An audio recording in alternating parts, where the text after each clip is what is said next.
So நீங்க வந்து நிறைய சப்போர்ட்டிங் கேரக்டர் பண்ணிருக்கீங்க, நிறைய ரோல்ஸ் பண்ணிருக்கீங்க. ஆனா எல்லாருக்குமே பிர்லா போஸ் அப்படின்னா வந்து ஒரு போலீஸ் ஆஃபீஸரா மட்டும் தான் தெரியும். முதல் முறையா அந்த போலீஸ் ஆஃபீஸர் எப்படி உங்களுக்கு அமைஞ்சது சார்? இல்லை, ஆக்சுவலாக நான் பேசிக்காகவே என்னுடைய அம்மாவுக்கு வந்து நான் வந்து ஒரு போலீஸ் ஆஃபீஸராக பார்க்கணுன்னு ஆசை. இது ஆல்ரெடி நான் சொல்லியிருக்கேன்.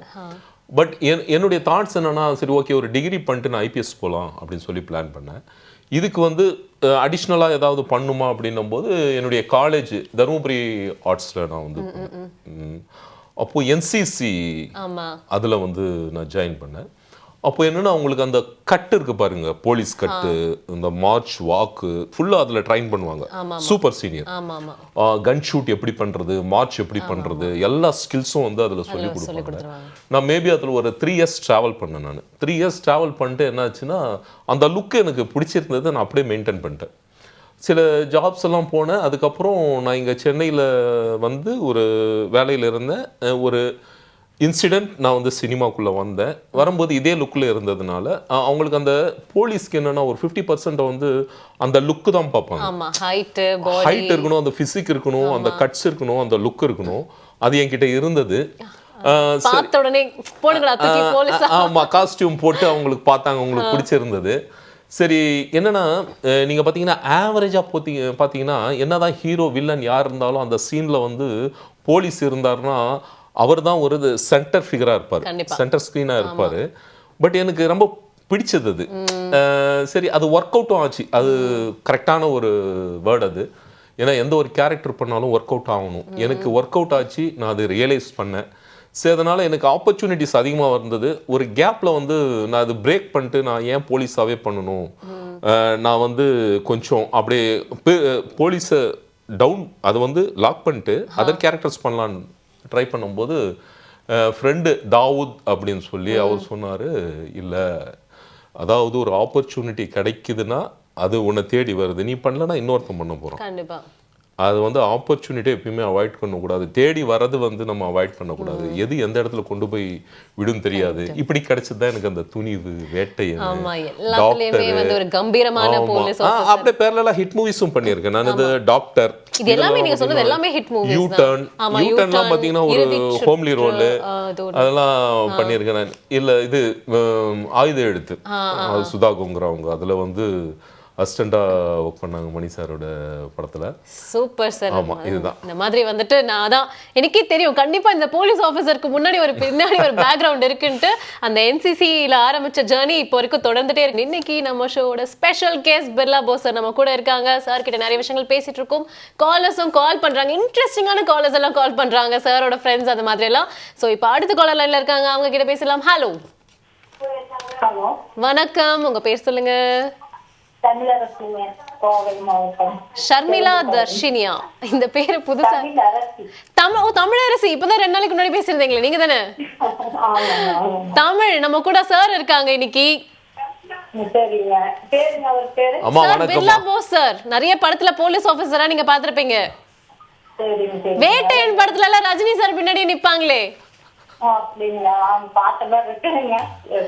இப்ப நீங்க நல்லா டிவி பாத்தீங்கன்னா தெரியும் தமிழ். உங்களுக்கு டிவியே பார்க்காம அவங்க டிவியே பார்க்கல சார், அதான்.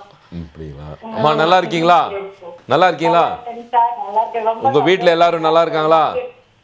ரொம்ப நல்லா இருக்காங்க சார். பரவாயில்ல, ரொம்ப ஒரு நடிகர் கூட பேசுறது எவ்வளவு பெரிய வாய்ப்பு. இல்லம்மா, எல்லாமே நார்மல் மனுஷங்க தான். பட் அவர் அது ஒரு இதுதாங்க சார், சாருங்க போது ஒரு கெத்துதாங்க. அப்படியாம்மா, உங்ககிட்ட பேசுறதுல ரொம்ப சந்தோஷமா. தமிழரசி, உங்களுக்கு ஏதாவது சார் கிட்ட டவுட் கேட்கணுமா? சார் சினிமால இருக்கிறப்ப இப்படி இருக்கும், நடிக்கிறப்ப எப்படி இருக்கும், அந்த மாதிரி ஏதாவது உங்களுக்கு ஏதாவது டவுட் இருக்கா? ஏதாவது சார் கிட்ட கேட்கணும்னு நீங்க நினைக்கிறீங்களா? நடிப்புங்கிறது வந்து மேடம் ரொம்ப கஷ்டம் மேடம். ஆமா ஆமா, ரொம்ப சின்ன ஆக்ஷன்லாம் நீ பண்ண சொல்லி பண்ணிருக்கேன். காலேஜ்னா வேலைக்கு போற பக்கம் சின்ன ஆக்ஷன் எல்லாம் பண்ண சொல்லி பார்த்தாங்க. அது பண்ணி பார்க்கவும் தான் தெரியுது அது நடிப்புங்கிறது நம்ம ஈட்டின்னு ரொம்ப கஷ்டங்க. ஆமா ஆமா, அதுவும் கேமரா முன்னாடி நடிக்கிறது ரொம்ப ரொம்ப கஷ்டம்.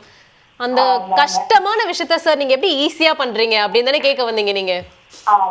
அந்த கேள்வியை நான் தான் கம்ப்ளீட் பண்ணணும். அதுதான் எனக்கு தெரிஞ்சிருச்சு, இவங்கெல்லாம் அப்படிதான். சொல்லுங்க. ஆரம்பத்துல எல்லாருக்கும் அந்த நீங்க சொல்ற அந்த கஷ்டங்கள் சிரமங்கள் இருக்கும்.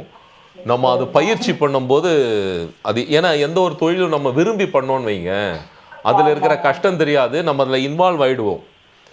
சரி. ஆமா, கஷ்டம் இல்லாத ஆனா தொழில் நான் எதுவும் வந்து இல்லை. பாட்டு பாடுறது ரொம்ப இன்ட்ரெஸ்ட்டுங்க. சின்னதுல இருந்தே அப்பா அம்மா பாடுவாங்க, நானும் பாடுவேன். தமிழ் சாருக்காக இன்னைக்கு ஏதாச்சும் ஸ்பெஷலா பாட்டு பாடணும்னு நினைக்கிறீங்களா?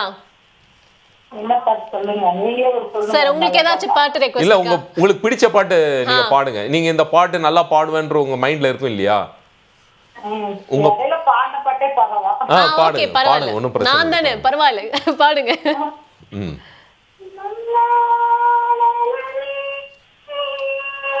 உங்களுக்கு ரொம்ப பிடிச்ச பாட்டு இது.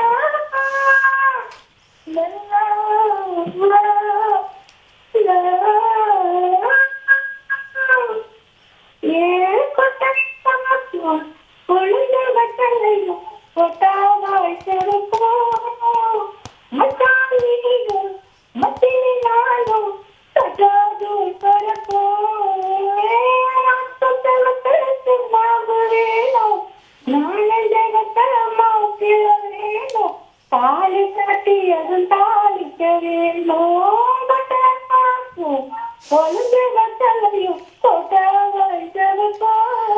அருமை அருமை, தேங்க்யூ தமிழரசி, ரொம்ப அழகா பாட்டு பாடினீங்க சார். நல்லா இருந்ததா? தமிழரசி மேம், உங்க வாய்ஸ் ரொம்ப நல்லா இருக்கு, நல்லா பாடுறீங்க, நல்லா பிராக்டிஸ் பண்ணுங்க, நிறைய பெரிய பாடகி ஆகலாம். இன்ஸ்டாகிராம்ல போட்டுருங்க மேடம், நீங்களும் நெக்ஸ்ட் இன்ஃப்ளூயன்சரா மாறிடுவீங்க. Thank you Tamilarasi for calling.